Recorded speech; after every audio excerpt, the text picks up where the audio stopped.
First मान लो आप एक कंपाउंड बनाना है ਜਿਹੜਾ ਕ੍ਰਿਸ ਕ੍ਰੋਸ ਮੈਥਡ ਕਹਿੰਦੇ ਆ ਇਹਨੂੰ ਸੋਡੀਅਮ ਕਲੋਰਾਈਡ ਬਣਾਉਣਾ। ਹੁਣ ਸੋਡੀਅਮ ਕਲੋਰਾਈਡ ਦਾ ਫਾਰਮੂਲਾ ਅਗਰ ਤਾਂ ਫਾਰਮੂਲਾ ਯਾਦ ਹੈ ਤਾਂ ਠੀਕ ਹੈ, ਨਹੀਂ ਤਾਂ ਆਪਾਂ ਬਣਾਵਾਂਗੇ। ਹੁਣ ਬਣਾਵਾਂਗੇ ਕਿਵੇਂ ਉਹ ਸਮਝਦੇ ਹਾਂ। ਤਾਂ ਦੇਖੋ ਪਹਿਲਾਂ ਆਪਾਂ ਕ੍ਰਿਸ ਕ੍ਰੋਸ ਮੈਥਡ ਸਮਝ ਲਓ ਕੀ ਹੁੰਦਾ। ਦੋ ਐਲੀਮੈਂਟਸ ਹੈ ਐਕਸ ਅਤੇ ਵਾਈ, ਉਹ ਰੱਖਾਂਗੇ। ਉਹਨਾਂ ਦੀ ਕੋਈ ਵੈਲੈਂਸੀ ਹੋਊਗੀ, ਮੰਨ ਲਓ 2 ਅਤੇ 3 ਹੈ, ਉਹ ਰੱਖਾਂਗੇ। ਠੀਕ ਹੈ, ਉਸ ਤੋਂ ਬਾਅਦ ਇਹ ਨਾ ਇਹਨਾਂ ਦੇ ਜਿਵੇਂ ਫੀਟ 'ਚ ਜਾਊਗੀ, ਮਤਲਬ ਕ੍ਰਿਸ ਕ੍ਰੋਸ ਦਾ ਮਤਲਬ ਇਹਨੇ ਪੈਰ 'ਚ ਜਾ ਕੇ ਪੈ ਜਾਊਗੀ ਵੈਲੈਂਸੀ। x3 y2 मतलब ਇਹਦੀ ਵੈਲੈਂਸੀ ਇਹਦੇ ਪੈਰ 'ਚ, ਇਹਦੀ ਵੈਲੈਂਸੀ ਇਹਦੇ ਪੈਰ 'ਚ। ਤਾਂ ਆਪਣੇ ਕੋਲ ਕੀ ਬਣ ਗਿਆ, ਫਾਰਮੂਲਾ ਬਣ ਗਿਆ। ਅਗਰ ਕਿਸੇ ਦੀ ਵੈਲੈਂਸੀ 1 ਹੈ, ਮੰਨ ਲਓ ਇਹਦੀ ਵੈਲੈਂਸੀ ਹੈਗੀ ਹੈ 1, ਇਹਦੀ ਵੈਲੈਂਸੀ ਤਾਂ ਪਊਗੀ 2 ਤਾਂ x2। ਇਹਦੀ ਵੈਲੈਂਸੀ 1 ਹੈ ਤਾਂ 1 ਲਿਖਣ ਦੀ ਲੋੜ ਨਹੀਂ ਗੀ। ਅਗਰ ਕੁਛ ਨਹੀਂ ਪਾਇਆ ਤਾਂ ਇਹਦਾ ਮਤਲਬ ਉਹ 1 ਹੈ, ਤਾਂ ਇਹ ਦੱਸਣ ਦੀ ਲੋੜ ਨਹੀਂ। ਹੁਣ ਆਪਾਂ ਸਮਝਦੇ ਹਾਂ ਕਿ ਇਸ ਕ੍ਰਿਸ ਕ੍ਰੋਸ ਮੈਥਡ ਨਾਲ ਸੋਡੀਅਮ ਕਲੋਰਾਈਡ ਕਿਵੇਂ ਬਣਾਉਣਾ। ਤਾਂ ਸੋਡੀਅਮ ਅਤੇ ਕਲੋਰਾਈਡ, ਕਲੋਰਾਈਡ ਦਾ ਮਤਲਬ ਕੀ ਹੈ, ਕਲੋਰੀਨ। ਠੀਕ ਹੈ, ਹੁਣ ਆਪਾਂ ਕੀ ਕਰਾਂਗੇ, ਪਹਿਲਾਂ ਤਾਂ ਇਹਨਾਂ ਦੇ ਸਿੰਬਲ ਲੱਭਾਂਗੇ। ਸੋਡੀਅਮ ਦਾ ਸਿੰਬਲ ਹੈਗਾ Na, ਕਲੋਰੀਨ ਦਾ ਸਿੰਬਲ ਹੈਗਾ Cl। ਸੋਡੀਅਮ ਦਾ ਸਿੰਬਲ ਹੈਗਾ Na, ਕਲੋਰੀਨ ਦਾ ਸਿੰਬਲ ਹੈਗਾ Cl। ਫਿਰ ਆਪਾਂ ਇਹਨਾਂ ਦੀ ਵੈਲੈਂਸੀ ਲੱਭਾਂਗੇ। ਸੋਡੀਅਮ ਦੀ ਜਿਹੜੀ ਵੈਲੈਂਸੀ ਹੈ ਉਹ ਹੈਗੀ ਹੈ +1, ਕਲੋਰੀਨ ਦੀ ਜਿਹੜੀ ਵੈਲੈਂਸੀ ਹੈ ਉਹ ਹੈਗੀ ਹੈ -1।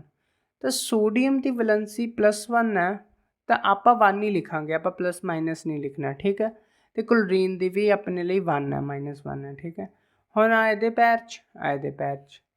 ਤਾਂ ਜਦੋਂ ਇਹਨਾਂ ਦੇ ਪੈਰ 'ਚ ਜਾਣਗੇ ਤਾਂ ਸੋਡੀਅਮ ਕਲੋਰਾਈਡ ਬਣ ਜਾਊਗਾ ਆਪਣੇ ਕੋਲ ਸਿੱਧਾ ਸਿੱਧਾ NaCl। ਠੀਕ ਹੈ, ਹੁਣ ਦੇਖੋ ਮੈਂ ਐਂ ਕਾਹਤੋਂ ਨਹੀਂ ਪਾਇਆ, Na1Cl1 ਕਾਹਤੋਂ ਨਹੀਂ ਪਾਇਆ, ਕਿਉਂਕਿ ਆਪਾਂ 1 ਨੂੰ ਮੈਂਸ਼ਨ ਨਹੀਂ ਕਰਦੇ। ਇਸ ਲਈ ਜਿਹੜਾ ਆਪਣਾ ਸੋਡੀਅਮ ਕਲੋਰਾਈਡ ਹੈ ਉਹ ਸਿੰਪਲ ਕੀ ਬਣ ਜਾਊਗਾ, NaCl। ਠੀਕ ਹੈ, ਤਾਂ ਆਪਣਾ ਸੋਡੀਅਮ ਕਲੋਰਾਈਡ ਨਹੀਂ ਗਾ, ਆਪਣਾ ਸੋਡੀਅਮ ਕਲੋਰਾਈਡ ਸਿੰਪਲ ਬਣ ਜਾਊਗਾ NaCl। ਨੈਕਸਟ ਬਣਾਉਂਦੇ ਹਾਂ ਹੁਣ ਆਪਾਂ ਮੈਗਨੀਸ਼ੀਅਮ ਫਲੋਰਾਈਡ। ਹੁਣ ਮੈਂ ਇੱਕ ਵਾਰੀ ਦਿਖਾ ਦੂੰਗਾ, ਉਸ ਤੋਂ ਬਾਅਦ ਤੁਸੀਂ ਇਹ ਟੇਬਲ ਆਪਦੀ ਕਾਪੀ 'ਤੇ ਬਣਾਉਣਾ, ਫਿਰ ਉੱਥੋਂ ਤੁਸੀਂ ਵੈਲੈਂਸੀ ਦੇਖਣੀ ਹੈ।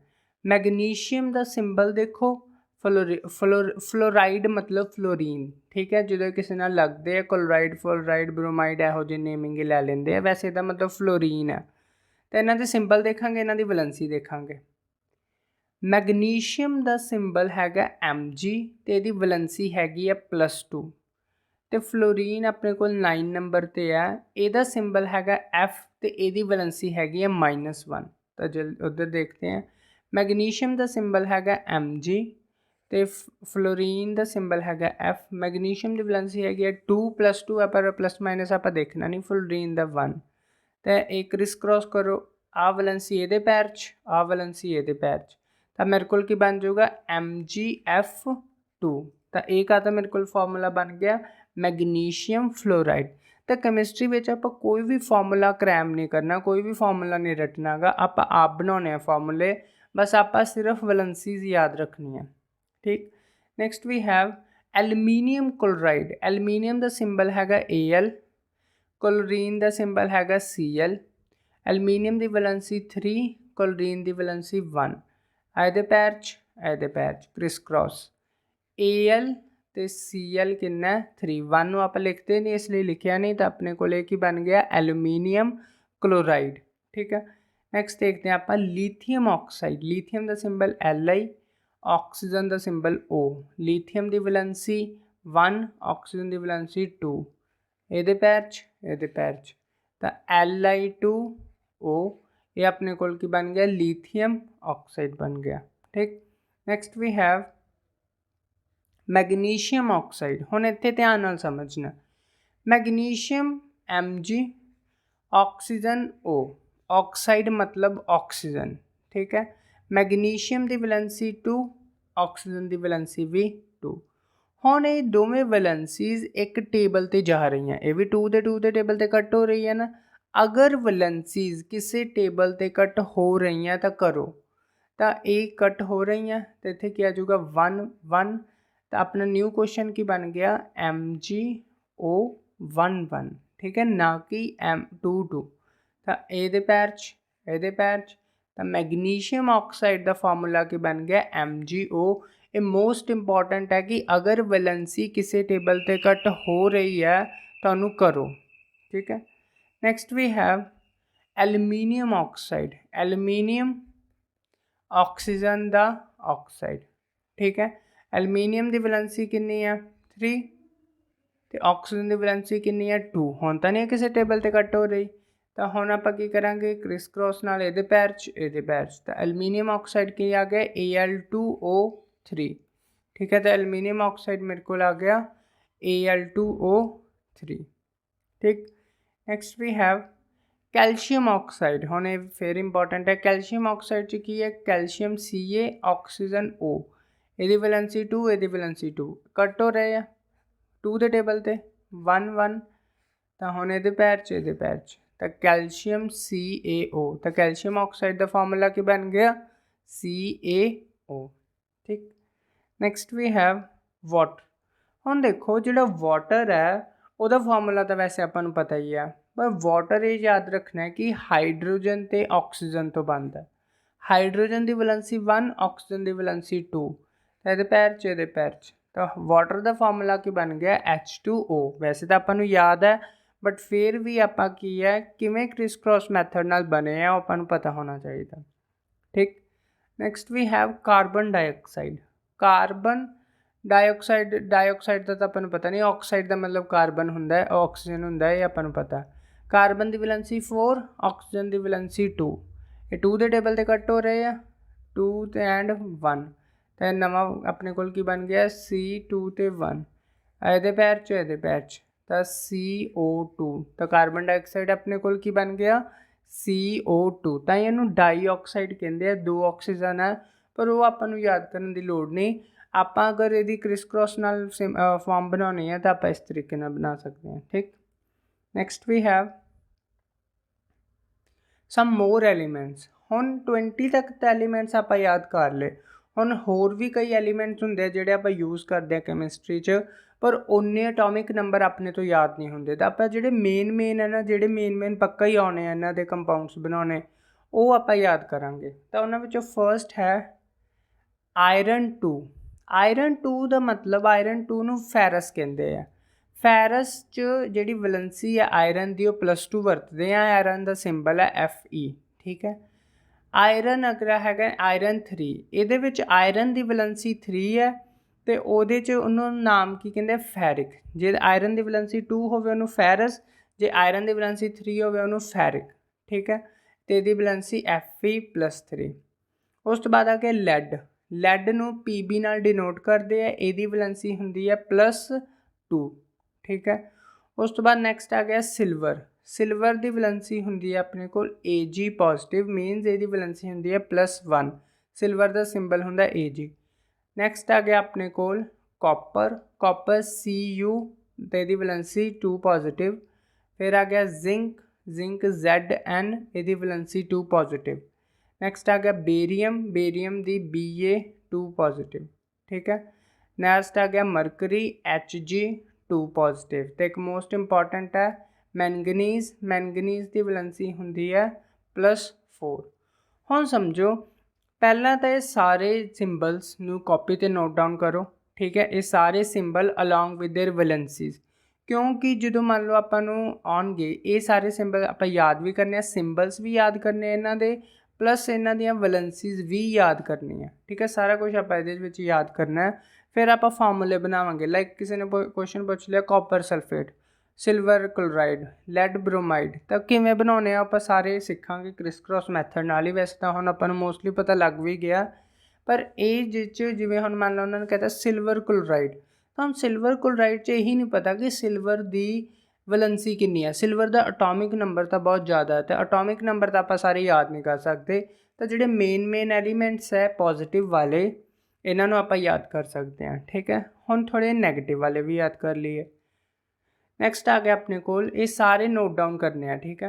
नैक्सट आ गया अपने को ऑक्साइड। अगर किसी ने वर्ड यूज़ किया ऑक्साइड मतलब ऑक्सीजन ही है, ठीक है, वो -2।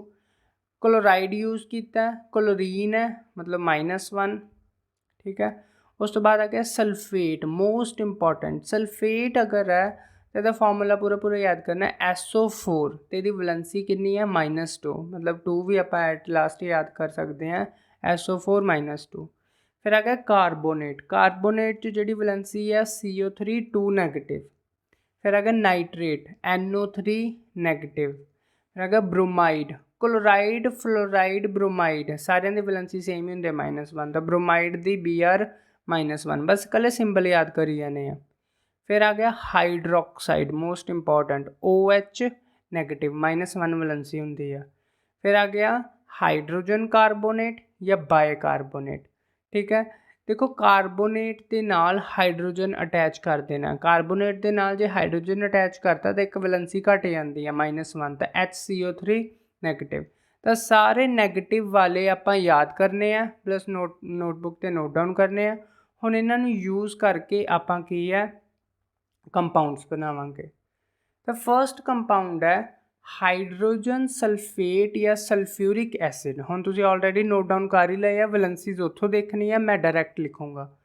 देखो सल्फ्यूरिक एसिड मोस्ट कॉमनली आपां कैमिस्ट्री विच यूज़ करना है, उन्होंने आपां की कहने हाइड्रोजन सल्फेट। हाइड्रोजन मतलब H, सल्फेट मतलब SO4। ठीक है, हाइड्रोजन की वैलेंसी 1, सल्फेट की वैलेंसी चैक करो कितनी है 2।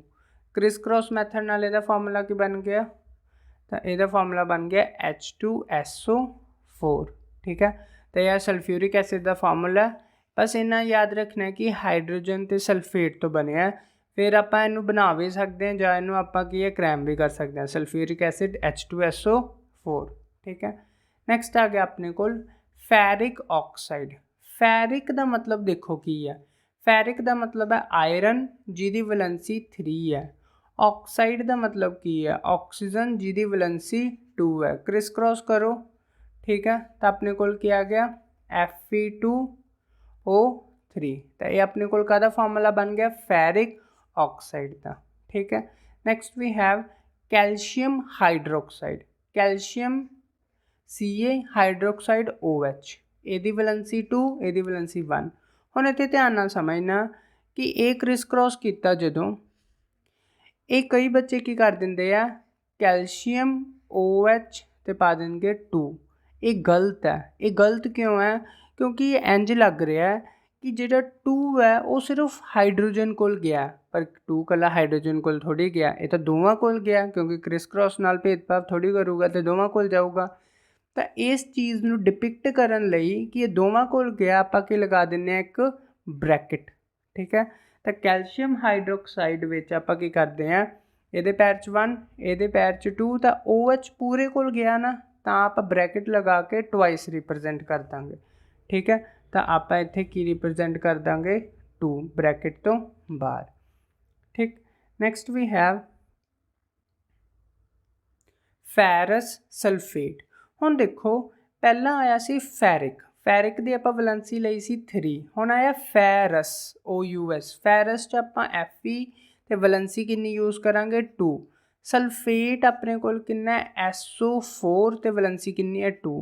ਹੁਣ ਦੇਖੋ ये ਉਹੀ केस आ गया कि सेम टेबल ਤੇ ਕੱਟ ਹੋ ਰਹੇ ਆ, सेम टेबल ਤੇ ਕੱਟ ਹੋ ਰਹੇ ਆ ਤੇ ਕੱਟ ਕਰੋ 1 1।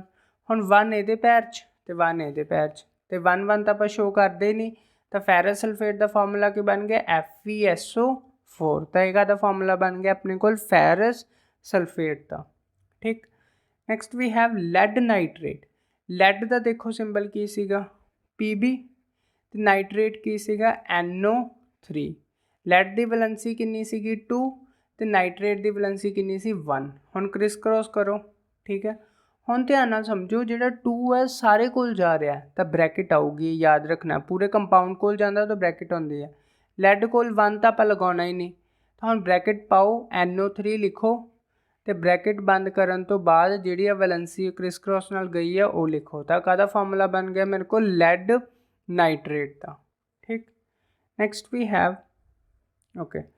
तो हुण अपना की है ये सारे अपने कोल की है कंपाउंड बने हैं।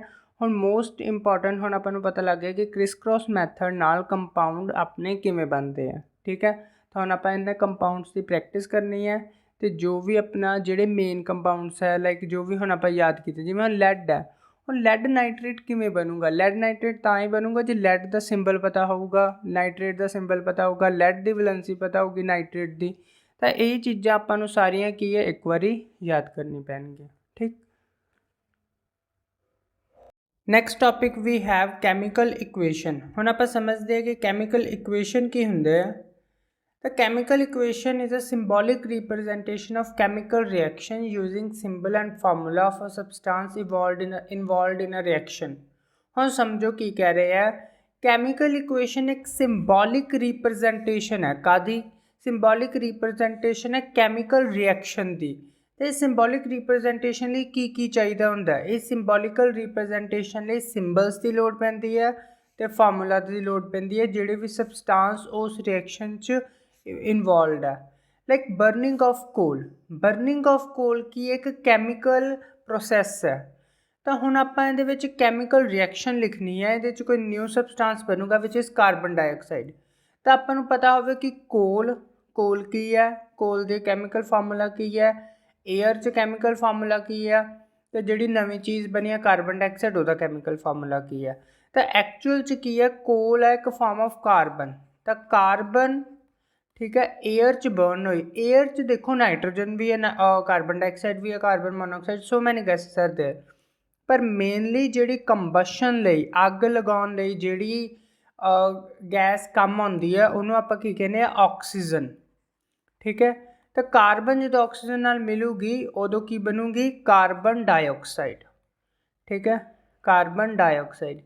ਇਹ ਹੁਣ ਇੱਕ ਕੈਮੀਕਲ ਇਕੁਏਸ਼ਨ ਹੈ, ਇੱਕ ਕੈਮੀਕਲ ਰਿਐਕਸ਼ਨ ਹੈ ਜਿਹਨੂੰ ਆਪਾਂ ਇੰਗਲਿਸ਼ ਦੀ ਫਾਰਮ ਨੂੰ ਇੱਕ ਕੈਮੀਕਲ ਰਿਐਕਸ਼ਨ ਵਰਡਸ ਦੀ ਫਾਰਮ 'ਚ ਲਿਖਤਾ। ਲੇਕਿਨ ਹਜੇ ਵੀ ਇਹ ਕੈਮੀਕਲ ਇਕੁਏਸ਼ਨ ਪ੍ਰੋਪਰ ਨਹੀਂ, ਇਹਨੂੰ ਸਿੰਬਲ ਦੀ ਫਾਰਮ 'ਚ ਲਿਖਣਾ। ਕਾਰਬਨ ਦਾ ਸਿੰਬਲ C, ਆਕਸੀਜਨ ਦਾ symbol O2 give rise to CO2। ਤਾਂ ਇਹ ਕੀ ਇੱਕ ਕੰਪਲੀਟ ਕੈਮੀਕਲ ਇਕੁਏਸ਼ਨ ਹੈ। ਤੇ ਕੈਮੀਕਲ ਇਕੁਏਸ਼ਨ ਕੀ ਹੁੰਦੀ ਹੈ? ਇੱਕ ਸਿੰਬੋਲਿਕ ਸਿੰਬਲ ਦੀ ਰਿਪਰੈਜ਼ੈਂਟੇਸ਼ਨ ਹੈ ਇੱਕ ਕੈਮੀਕਲ ਰਿਐਕਸ਼ਨ ਦੀ। ਇਹਦੇ ਵਿੱਚ ਆਪਾਂ ਸਿੰਬਲ ਯੂਜ਼ ਕਰਦੇ ਹਾਂ, ਫਾਰਮੂਲੇ ਯੂਜ਼ ਕਰਦੇ ਹਾਂ। ਠੀਕ ਹੈ। ਤੇ ਜਿਹੜੇ ਵੀ ਸਬਸਟਾਂਸ ਇਵੋਲਵਡ ਆ ਉਹਨਾਂ ਦੇ। ਠੀਕ, involved. Next we have the reaction can be represented in word. ਹੁਣ ਵਰਡ ਦੀ ਤਰ੍ਹਾਂ ਵੀ ਇਹਨੂੰ ਰਿਪਰੈਜ਼ੈਂਟ ਕਰਤਾ ਹੈ। ਵਰਡ ਇਕੁਏਸ਼ਨ ਹੈ, ਕੈਮੀਕਲ ਇਕੁਏਸ਼ਨ ਹੈ। Carbon plus oxygen in the presence of heat give rise to carbon dioxide. ਤੇ ਕੈਮੀਕਲ ਇਕੁਏਸ਼ਨ ਕੀ ਹੈ? ਕਾਰਬਨ ਦਾ C, ਆਕਸੀਜਨ ਦਾ O2, ਹੀਟ ਉਵੇਂ ਹੀ ਇਹ ਕੀ ਬਣ ਜੂਗਾ? Carbon dioxide. We have for example sodium ने वाटर ਨਾਲ ਰਿਐਕਟ ਕੀਤਾ ਤਾਂ ਸੋਡੀਅਮ ਹਾਈਡਰੋਕਸਾਈਡ ਫਾਰਮ ਹੋਊਗਾ। ਇਸ ਕੈਮੀਕਲ ਰਿਐਕਸ਼ਨ ਵਿੱਚ ਜਿਹੜੇ ਸਬਸਟਾਂਸਿਸ ਇਨਵੋਲਵਡ ਹੈ ਉਹ ਉਹਨਾਂ ਨੂੰ ਆਪਣਾ ਸੋਡੀਅਮ ਤੇ ਵਾਟਰ ਇਹ ਕੀ ਹੈ? ਰਿਐਕਟੈਂਟ ਹੈ। ਤੇ ਜਿਹੜੀ ਚੀਜ਼ ਬਣੀ ਹੈ ਉਹ ਕੀ ਹੈ? ਪ੍ਰੋਡਕਟ ਹੈ। ਤੇ ਰਿਐਕਟੈਂਟਸ ਨੂੰ ਆਪਸ 'ਚ ਪਲੱਸ ਨਾਲ ਡਿਫਰੈਂਸ਼ੀਏਟ ਕੀਤਾ ਤੇ ਪ੍ਰੋਡਕਟ ਨੂੰ ਵੀ ਪਲੱਸ ਨਾਲ। ਠੀਕ। ਤਾਂ ਹੁਣ ਜਿਵੇਂ ਆਪਣਾ ਇੱਕ ਐਗਜ਼ਾਮਪਲ ਆ ਕਾਪਰ ਸਲਫੇਟ ਤੇ ਸੋਡੀਅਮ ਹਾਈਡਰੋਕਸਾਈਡ, ਕਾਪਰ ਆਕਸਾਈਡ ਤੇ ਹਾਈਡਰੋਕਸਾਈਡ ਤੇ ਸੋਡੀਅਮ ਸਲਫੇਟ। ਤਾਂ ਇੱਧਰ ਵਾਲੀ ਸਾਈਡ ਵਾਲੇ ਰਿਐਕਟੈਂਟ ਹੈ, ਇੱਧਰ ਵਾਲੀ ਸਾਈਡ ਵਾਲੇ ਕੀ ਹੈ? ਪ੍ਰੋਡਕਟ ਹੈ। ਤਾਂ ਰਿਐਕਟੈਂਟਸ ਹੈ ਲੈਫਟ ਸਾਈਡ ਤੇ ਰਾਈਟ ਸਾਈਡ ਤੇ ਕੀ ਹੈ? ਪ੍ਰੋਡਕਟ ਹੈ। ਹੁਣ ਬੈਲੈਂਸਡ ਕੈਮੀਕਲ ਇਕੁਏਸ਼ਨ ਦਾ ਮਤਲਬ ਕੀ ਹੈ? ਇਹਦਾ ਮਤਲਬ ਇਹ ਹੈ ਕਿ ਜਿਹੜੇ ਟੋਟਲ ਨੰਬਰ ਆਫ ਐਟਮ ਹੈ ਈਚ ਐਲੀਮੈਂਟ ਦੇ ਰਿਐਕਟੈਂਟ ਸਾਈਡ ਤੇ ਰਿਐਕਟੈਂਟ ਸਾਈਡ ਮਤਲਬ ਲੈਫਟ ਸਾਈਡ ਤੇ ਉਹ ਸੇਮ ਹੋਣੇ ਚਾਹੀਦੇ ਆ ਔਨ ਦਾ ਪ੍ਰੋਡਕਟ ਸਾਈਡ। ਤਾਂ ਹੁਣ ਆਪਾਂ ਸਮਝਦੇ ਹਾਂ ਕਿਉਂ ਹੋਣੇ ਚਾਹੀਦੇ ਆ ਬੈਲੈਂਸਿੰਗ। 1 ਮਿੰਟ। ਓਕੇ। ਤਾਂ ਹੁਣ ਆਪਾਂ ਇਹ ਸਮਝਣਾ ਹੈ ਕਿ ਬੈਲੈਂਸਿੰਗ ਦੀ ਨੀਡ ਕੀ ਹੈ। Need of balancing for example ਮੰਨ ਲਓ ਮੈਂ ਪਾਣੀ ਲਿਆ, ਠੀਕ ਹੈ, ਉਹਦੇ ਵਿੱਚ ਸ਼ੂਗਰ ਐਡ ਕੀਤੀ, ਉਹਦੇ ਵਿੱਚ ਕੀ ਹੈ? ਸਾਲਟ ਐਡ ਕੀਤਾ ਤੇ ਨਮਕ ਲੈਮਨ ਐਡ ਕੀਤਾ। ਹੁਣ ਸਮਝੋ ਮੰਨ ਲਓ ਕਿ ਆਪਣੇ ਕੋਲ ਨਿੰਬੂ ਪਾਣੀ ਬਣ ਗਿਆ। ਮੰਨ ਲਓ 50 ਗ੍ਰਾਮ ਵਾਟਰ ਵਿੱਚ 10 ਗ੍ਰਾਮ ਸ਼ੂਗਰ ਐਡ ਕੀਤੀ, 5 ਗ੍ਰਾਮ ਨਮਕ ਐਡ ਕੀਤਾ ਤੇ 2 ਗ੍ਰਾਮ ਲੈਮਨ ਐਡ ਕੀਤਾ। ਹੁਣ ਦੱਸੋ ਕਿ ਜਿਹੜੀ ਲੈਮਨ ਜੂਸ ਬਣੂਗਾ ਆਪਣੇ ਕੋਲ ਉਹ ਕਿੰਨੇ ਗ੍ਰਾਮ ਦਾ ਹੋਊਗਾ? ਤਾਂ ਓਬਵੀਅਸਲੀ ਆਪਾਂ ਕੀ ਕਰਾਂਗੇ? ਸਾਰਿਆਂ ਦਾ ਸਮ 50 + 10 60 65 67। ਤਾਂ ਲੈਮਨ ਜੂਸ ਜਿਹੜਾ ਆਪਣੇ ਕੋਲ 67 ਗ੍ਰਾਮ ਦਾ ਬਣੂਗਾ। ਤਾਂ ਇਹੀ ਚੀਜ਼ ਕੈਮਿਸਟਰੀ 'ਚ ਇਕੁਏਸ਼ਨ 'ਤੇ ਲੱਗਦੀ ਹੈ। ਇਕੁਏਸ਼ਨ 'ਤੇ ਕਿਵੇਂ ਲੱਗਦੀ ਹੈ? ਧਿਆਨ ਨਾਲ ਸਮਝੋ। ਮੰਨ ਲਓ ਆਪਣੇ ਕੋਲ ਹੈ carbon plus oxygen give rise to carbon dioxide. ਠੀਕ ਹੈ। ਹੁਣ ਕਾਰਬਨ ਆਪਣੇ ਕੋਲ 12 ਗ੍ਰਾਮ ਮਾਸ ਹੈ तो ऑक्सीजन अपने कोल कितना है 32 है, ठीक है 16 16 32 तो इधर कार्बन डाइऑक्साइड 44 है। तो हम 32 तो 12 भी जोड़िए तो कितना बनता 44। ਇਹਦਾ मतलब रिएक्टेंट साइड ਤੇ जिन्ने एटम है, रिएक्टेंट साइड ਤੇ जिन्ना मास है उन्ना ही प्रोडक्ट साइड ਤੇ है। ਇਹਨੂੰ ਕਹਿੰਦੇ ਆ law of conservation of mass, that mass can neither be created nor be destroyed, it can be transferred from one form to another। ਤਾਂ ਇਹ 'ਚ ਮਾਸ ਹੈ ਜਿਹੜਾ ਟਰਾਂਸਫਾਰਮ ਹੀ ਹੋ ਰਿਹਾ ਪਰ ਚੇਂਜ ਨਹੀਂ ਹੋ ਰਿਹਾ, ਲੇਕਿਨ ਕਈ ਕੈਮੀਕਲ ਰਿਐਕਸ਼ਨ ਵਿੱਚ ਇਹਦੀ ਚੇਂਜ ਦੀ ਪੋਸੀਬਿਲਿਟੀ ਦਿਖਦੀ ਹੈ। ਪੋਸੀਬਿਲਿਟੀ ਦਾ ਮਤਲਬ ਕਿ ਅਗਰ ਆਪਾਂ ਨੂੰ ਬੈਲੈਂਸਿੰਗ ਦਾ ਨਹੀਂ ਪਤਾ ਲੱਗਦਾ ਤਾਂ ਆਪਾਂ ਗਲਤ ਕਰ ਦਿੰਦੇ ਹਾਂ। For example hydrogen plus oxygen give rise to water. ਤਾਂ ਹਾਈਡਰੋਜਨ 'ਚ ਆਪਣੇ ਕੋਲ 2 ਗ੍ਰਾਮ ਦਾ, ਠੀਕ ਹੈ, ਉਸ ਤੋਂ ਬਾਅਦ ਆਕਸੀਜਨ ਆਪਣੇ ਕੋਲ 32 ਗ੍ਰਾਮ ਹੈ ਅਤੇ ਵਾਟਰ ਹੁੰਦਾ 18 ਗ੍ਰਾਮ, ਠੀਕ ਹੈ, ਜਿੱਦਾਂ ਨੂੰ ਕਰੀਏ 2 + 16 18। ਤਾਂ ਇੱਧਰ ਟੋਟਲ ਰਿਐਕਟੈਂਟ ਮੇਰੇ ਕੋਲ ਹੈਗਾ 34 ਗ੍ਰਾਮ, ਠੀਕ ਹੈ, ਇਟਸ 16 32 ਹਾਂ। ਇੱਧਰ ਮੇਰੇ ਕੋਲ ਹੈਗਾ 34 ਗ੍ਰਾਮ ਅਤੇ ਇੱਧਰ ਮੇਰੇ ਕੋਲ ਹੈਗਾ 18 ਗ੍ਰਾਮ। ਤਾਂ ਇਹ ਕਿਵੇਂ ਪੋਸੀਬਲ ਹੈ ਕਿ 34 ਗ੍ਰਾਮ ਰਿਐਕਟੈਂਟ ਲਿਆ ਅਤੇ ਸਿਰਫ 18 ਗ੍ਰਾਮ ਹੀ ਪ੍ਰੋਡਕਟ ਬਣਿਆ। ਤਾਂ ਇਹ ਚੀਜ਼ ਲਾਅ ਆਫ ਕੰਜ਼ਰਵੇਸ਼ਨ ਆਫ ਮਾਸ ਨੂੰ ਫੋਲੋ ਨਹੀਂ ਕਰਦੀ। ਤਾਂ ਲਾਅ ਇਹਨੂੰ ਬੈਲੈਂਸ ਕਰਨਾ ਪੈਣਾ, ਇਹ ਇਕੁਏਸ਼ਨ ਨੂੰ ਬੈਲੈਂਸ ਕਰਨਾ ਪੈਣਾ। ਬੈਲੈਂਸਿੰਗ ਲਈ ਇੱਕ ਚੀਜ਼ ਧਿਆਨ 'ਚ ਰੱਖਣੀ ਹੈ ਕਿ ਹੁਣ ਆਪਾਂ ਮਾਸ ਦੇਖ ਰਹੇ ਹਾਂ ਤਾਂ ਆਪਾਂ ਮਾਸ ਨਹੀਂ ਦੇਖਦੇ, ਉਹਦੇ 'ਚ ਅਗਰ ਆਪਾਂ number of atoms on the reactant side ਅਤੇ ਪ੍ਰੋਡਕਟ ਸਾਈਡ ਸੇਮ ਕਰ ਦਈਏ ਨਾ ਤਾਂ ਉਹ ਤਾਂ ਵੀ ਇਕੁਏਸ਼ਨ ਬੈਲੈਂਸ ਹੋ ਜਾਊਗੀ। ਤਾਂ ਬੈਲੈਂਸਿੰਗ 'ਚ ਅਗਰ number of atoms on the reactant side balance ਹੋ ਜਾਣ number of reactants on the product side ਤਾਂ ਕੀ ਹੈ ਮਾਸ ਨੰਬਰ ਆਪਣੇ ਆਪ ਹੀ ਸੇਮ ਹੋ ਜਾਊਗਾ। ਤਾਂ ਆਪਾਂ ਨੂੰ ਕੀ ਕਹਾਂਗੇ ਕਿ ਇਹ ਬੈਲੈਂਸਡ ਕੈਮੀਕਲ ਇਕੁਏਸ਼ਨ। ਤਾਂ ਇਕੁਏਸ਼ਨ ਜਿਹਦੇ ਵਿੱਚ total number of atom of each element in the reactant side which is on the left side of the equation is same as the number of atom in the product side on the right side। ਜਦੋਂ same ਹੋ ਜਾਂਦੇ ਆ atoms number ਉਹਨਾਂ ਦੇ ਤਾਂ ਉਹ ਕੀ ਹੈ balanced equation ਬਣ ਜਾਂਦੀ ਹੈ। ਹੁਣ ਬੈਲੈਂਸਿੰਗ ਆਪਾਂ ਨੂੰ ਆਉਂਦੀ ਹੈ ਬਟ ਫਿਰ ਵੀ ਆਪਾਂ ਕੀ ਇੱਕ ਤੋਂ ਐਗਜ਼ਾਮਪਲਸ ਦੇਖਾਂਗੇ ਬੈਲੈਂਸਿੰਗ ਦੀਆਂ। First question we have carbon dioxide plus water give rise to glucose and oxygen. ਹੁਣ ਆਪਾਂ ਨੇ ਪਹਿਲਾਂ ਐਟਮ ਲਿਖ ਲਈਏ ਕਿਹੜੇ ਕਿਹੜੇ ਐਟਮ ਹੈ। ਇੱਕ ਕਾਰਬਨ ਹੈ, ਇੱਕ ਆਕਸੀਜਨ ਹੈ, ਇੱਕ ਹਾਈਡਰੋਜਨ ਹੈ। ਇੱਧਰ ਆਪਣਾ ਰਿਐਕਟੈਂਟ ਸਾਈਡ 'ਤੇ ਕਾਰਬਨ ਕਿੰਨੇ ਆ 1, ਠੀਕ ਹੈ। ਉਸ ਤੋਂ ਬਾਅਦ ਆਪਣੇ ਕੋਲ ਰਿਐਕਟੈਂਟ ਸਾਈਡ 'ਤੇ ਆਕਸੀਜਨ ਕਿੰਨੇ ਆ 2 ਅਤੇ 1 3 ਅਤੇ ਹਾਈਡਰੋਜਨ ਕਿੰਨੇ ਆ 2। ਪ੍ਰੋਡਕਟ ਸਾਈਡ 'ਤੇ ਨੰਬਰ ਆਫ ਐਟਮਸ ਦੇ ਪ੍ਰੋਡਕਟ ਕਿੰਨੇ ਆ ਕਾਰਬਨ ਕਿੰਨੇ ਆ 6, ਆਕਸੀਜਨ ਕਿੰਨੇ ਆ 6 ਅਤੇ 2 8 ਅਤੇ ਉਸ ਤੋਂ ਬਾਅਦ ਆਪਣੇ ਕੋਲ ਹਾਈਡਰੋਜਨ ਕਿੰਨੇ ਆ 12। ਹੁਣ ਆਪਾਂ ਦੇਖੋ ਕਾਰਬਨ ਸੇਮ ਹੈਗੇ ਆ ਨਹੀਂ ਹੈਗੇ, ਆਕਸੀਜਨ ਦੇ ਐਟਮ ਸੇਮ ਹੈਗੇ ਆ ਨਹੀਂ ਹੈਗੇ, ਹਾਈਡਰੋਜਨ ਦੇ ਐਟਮ ਸੇਮ ਹੈਗੇ ਆ ਅਤੇ ਨਹੀਂ ਹੈਗੇ, ਮਤਲਬ ਇਹ ਇਕੁਏਸ਼ਨ ਫੁੱਲੀ ਅਨਬੈਲੈਂਸਡ ਹੈ।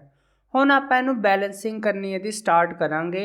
ਬੈਲੈਂਸਿੰਗ ਤੋਂ ਪਹਿਲਾਂ ਆਪਾਂ ਚੀਜ਼ਾਂ ਦਾ ਧਿਆਨ ਰੱਖਾਂਗੇ ਕਿ ਕਿਹੜੀਆਂ ਚੀਜ਼ਾਂ ਬੈਲੈਂਸਿੰਗ 'ਚ ਨਹੀਂ ਕਰਨੀਆਂ ਤਾਂ ਕਰਨਾ ਤਾਂ ਸਿਰਫ ਇੱਕ ਚੀਜ਼ ਹੀ ਹੈ। ਜਿਹੜੀਆਂ ਚੀਜ਼ਾਂ ਦੇ ਬੱਚੇ ਗਲਤੀ ਕਰਦੇ ਆ, ਜਿਹੜੀਆਂ ਚੀਜ਼ਾਂ ਨਹੀਂ ਕਰਨੀਆਂ ਉਹ ਆਪਾਂ ਪਹਿਲਾਂ ਸਿੱਖਣੀਆਂ ਕਿ ਕਿਹੜੀਆਂ ਚੀਜ਼ਾਂ ਨਹੀਂ ਕਰਨੀਆਂ। ਪਹਿਲੀ ਚੀਜ਼ ਕੀ ਨਹੀਂ ਕਰਨੀ ਕਿ ਕਦੇ ਵੀ ਕਿਸੇ ਵੀ ਐਟਮ ਦੇ ਵਿੱਚ ਕੁਛ ਵੀ ਐਡੀਸ਼ਨ ਨਹੀਂ ਕਰਨੀ। ਲਾਈਕ ਦਿਸ ਇੱਥੇ 6 ਪਾਤਾ ਮੈਂ ਕਿਉਂਕਿ ਇੱਧਰ ਕਾਰਬਨ 6 ਸੀ, ਇੱਥੇ ਵੀ ਮੈਂ 6 ਪਾਤਾ, ਇਹ ਚੀਜ਼ ਨਹੀਂ ਕਰਨੀ, ਠੀਕ ਹੈ। ਉਸ ਤੋਂ ਬਾਅਦ ਇੱਥੇ ਕੁਛ ਵੀ ਇਹੋ ਜਿਹੀ ਨੰਬਰ ਐਡ ਨਹੀਂ ਕਰਨੇ, ਨਾ ਹੀ ਕੋਈ ਇਹਦੇ ਨਾਲ ਫਾਰਮੂਲਾ ਚੇਂਜ ਹੋ ਜਾਂਦਾ, ਇਹ ਵੀ ਰੋਂਗ ਮੈਥਡ ਹੈ। ਤਾਂ ਇਹੋ ਜਿਹਾ ਕੁਛ ਨਹੀਂ ਕਰਨਾ ਗਾ। ਫਿਰ ਹੁਣ ਕਰਨਾ ਕੀ ਆ, ਹੁਣ ਧਿਆਨ ਨਾਲ ਸਮਝੋ ਕਿ ਇਹ ਚੀਜ਼ ਨਹੀਂ ਆਪਾਂ ਕਰਨੀ ਗੀ, ਨਾ ਫਾਰਮੂਲੇ 'ਚ ਕੁਛ ਨਹੀਂ ਕਰਨਾ। ਤਾਂ ਅਗਰ ਇਹ ਚੀਜ਼ ਨੂੰ ਅਵੋਇਡ ਕਰਨਾ ਇਹਨਾਂ 'ਚ ਕੀ ਇੱਕ ਬਾਕਸ ਪਾ ਲਓ, ਠੀਕ ਹੈ। ਸਾਰਿਆਂ ਦੇ ਉੱਪਰ ਕੀ ਹੈ ਬਾਕਸ ਪਾ ਲਓ, ਇਹਨੂੰ ਬਾਕਸ ਮੈਥਡ ਕਹਿੰਦੇ ਆ। ਆਪਾਂ ਜਿੰਨਾ ਵੀ ਕਰ ਰਹੇ ਹਾਂ ਸਾਰਾ ਬਾਕਸ ਮੈਥਡ ਹੈ। ਹੁਣ ਕੀ ਕਰੋ ਇਸ ਬਾਕਸ ਦੇ ਅੰਦਰ ਕੋਈ ਛੇੜਖਾਨੀ ਨਹੀਂ ਕਰਨੀ, ਜੋ ਵੀ ਨੰਬਰ ਪਾਉਣੇ ਆ ਉਹ ਸਾਰੇ ਬਾਹਰ ਪਾਉਣੇ ਆ, ਠੀਕ ਹੈ। ਤਾਂ ਹੁਣ ਦੇਖੋ ਕਾਰਬਨ ਇੱਧਰ 1 ਹੈ, ਕਾਰਬਨ ਇੱਧਰ 6 ਹੈ। ਤਾਂ ਇੱਧਰ ਕਾਰਬਨ 1 ਹੈ, ਇਹਨੂੰ 6 ਬਣਾਉਣਾ ਤਾਂ ਇਹਨੂੰ ਕਿਹਦੇ ਨਾਲ ਮਲਟੀਪਲਾਈ ਕਰਨਾ ਪੈਣਾ 6 ਨਾਲ। ਤਾਂ 6 ਨਾਲ ਮਲਟੀਪਲਾਈ ਕਰੋ ਤਾਂ ਕਾਰਬਨ ਨੂੰ ਇੱਥੇ ਜਿਵੇਂ ਕੁਛ ਨਹੀਂ ਹੈਗਾ ਤਾਂ ਇੱਥੇ 1 ਹੈ, 1 6 ਨਾਲ ਮਲਟੀਪਲਾਈ ਹੋ ਕੇ ਕਿੰਨਾ ਹੋ ਜਾਊਗਾ 6। ਤਾਂ ਇਹ ਕੀ ਨੰਬਰ ਆ ਜਾਊਗਾ ਆਪਣੇ ਕੋਲ 6। ਹੁਣ ਦੇਖੋ ਕੋਈ ਹੋਰ ਚੇਂਜਿਸ ਹੋਈਆਂ ਕਿ ਨਹੀਂ। ਦੇਖੋ ਕਾਰਬਨ ਤਾਂ 6 ਹੋ ਗਿਆ, ਪਰ ਉਹਦੇ ਚੱਕਰ 'ਚ ਆਕਸੀਜਨ ਵੀ ਚੇਂਜ ਹੋਊਗਾ। ਕਿਵੇਂ?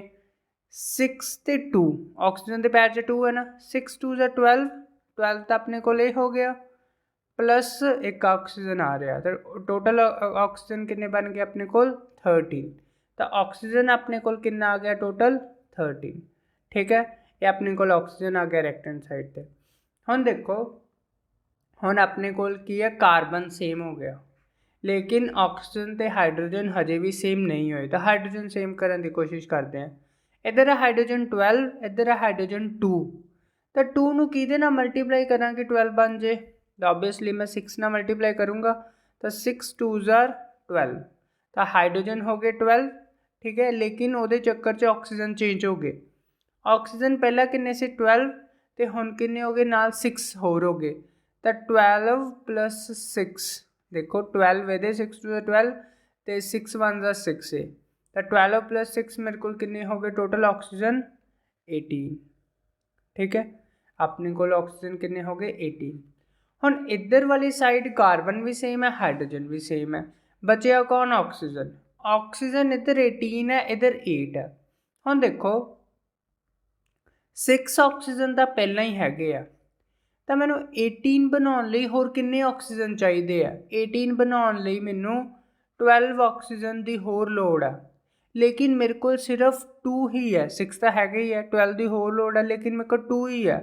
हम 2 नूं किहदे नाल मल्टीप्लाई करा कि 12 आ जाए, तो इनू भी काहदे नाल मल्टीप्लाई करांगे 6 नाल, तो 6 2 जार 12, तो अपने कोल टोटल इधर ऑक्सीजन भी किन्ने हो गए 18। हुण कार्बन भी सेम हो गए, ऑक्सीजन भी सेम हो गए, तो हाइड्रोजन भी सेम हो गए, तो पूरी रिएक्शन की है बैलेंस हो गई। तो हुण आपां बॉक्स नूं हटा सकते हैं। ठीक है, हुण बॉक्स नूं हटाता, तो अपनी की है बैलेंस इक्वेशन हो गई C6 CO2 plus 6 H2O give rise to C6H12O6 plus 6 O2। इनू आपां की रेसिपी अपना ये हैगी अपने कोल रिएक्शन फोटोसिंथेसिस रिएक्शन है। ठीक है, तो इस तरीके नाल आपां कैमिकल इक्वेशनस नू बैलेंस करांगे। Next question we have copper plus sulphuric acid give rise to copper sulphate, sulphur dioxide and H2 water. हुण अगर आप एटम की गल करिए तो कॉपर है, ठीक है, फिर हाइड्रोजन है, फिर सल्फर है, फिर ऑक्सीजन है। ठीक है, कॉपर के रिएक्टेंट साइड ते एटम किन्ने है 1। ये बेस्ट मैथड है बॉक्स मैथड, ये नाल की है सारी कुछ इक्वेशनस ईजिली बैलेंस हो जाते हैं, तो आप यही फॉलो करांगे। हाइड्रोजन अपने कोल 2 है, सल्फर अपने कोल 1 है, तो ऑक्सीजन अपने कोल 4 है। फिर प्रोडक्ट साइड ते अपने कोल कॉपर है 1, ठीक है, हाइड्रोजन किन्ने है 2, फिर उस बाद सल्फर किन्ने है 1 एंड 1 2, तो ऑक्सीजन किन्ने अपने कोल 4 5 6 ते 1 7। ठीक है, हुण आपां स्टार्ट करते हैं। पहला बेसिक कॉपर तो अपने सेम है, ठीक, फिर आ गई हाइड्रोजन की वारी, हाइड्रोजन भी सेम है, सल्फर नहीं सेम गए, सल्फर इधर 1 है, इधर 2 है, तो इधर सल्फर 2 है, इधर टोटल सल्फर किन्ने है 1 है, तो आपां की इनू 2 नाल मल्टीप्लाई कर देंगे। 2 नाल मल्टीप्लाई किया तो सल्फर तो हो गए 2, सल्फर तो ईजिली हो गया अपने कोल 2। ठीक है, लेकिन वो चक्कर च बाकी इक्वेशन खराब हो गए। हाइड्रोजन किन्ने हो गए 2 2 जार 4, तो हाइड्रोजन अपने कोल किन्ने हो गए है 4, तो नाल ऑक्सीजन किन्ने हो गए है 4 2 जार 8, तो ऑक्सीजन अपने कोल टोटल हो गया 8। ठीक है, हुण आपां की करांगे, हुण अपने कोल हाइड्रोजन इत्थे 4 हो गए और सल्फर 2 हो गए। हुण इधरली साइड ते हाइड्रोजन 2 है, इधर 4 है, तो हाइड्रोजन इत्थे दिख रहे हैं, तो आपां की करांगे इनू 2 नाल मल्टीप्लाई कर देंगे। ठीक है, हाइड्रोजन हो गए 2 2 जार 4, पर वो चक्कर च ऑक्सीजन चेंज हो गए, सॉरी ये तो नहीं है, हाइड्रोजन चेंज होए अपने, तो हाइड्रोजन अपने हो गए 2 2 जार 4, लेकिन सल्फर इधर 2 ही है, तो ऑक्सीजन किन्ने हो गए 4 2 6 ते 2 8। ठीक है, 4 2 ते 6 8, तो अपने को हुण टोटल बन गए इधर ऑक्सीजन 8, तो हुण की सारे बैलेंस हो गए। कॉपर 1 हो गया, हाइड्रोजन 4 हो गए, सल्फर 2 ते 2 हो गए, तो ऑक्सीजन 8 हो गए। तो इस तरीके नाल की आपां कैमिकल इक्वेशनस नू बैलेंस कर सकते हैं।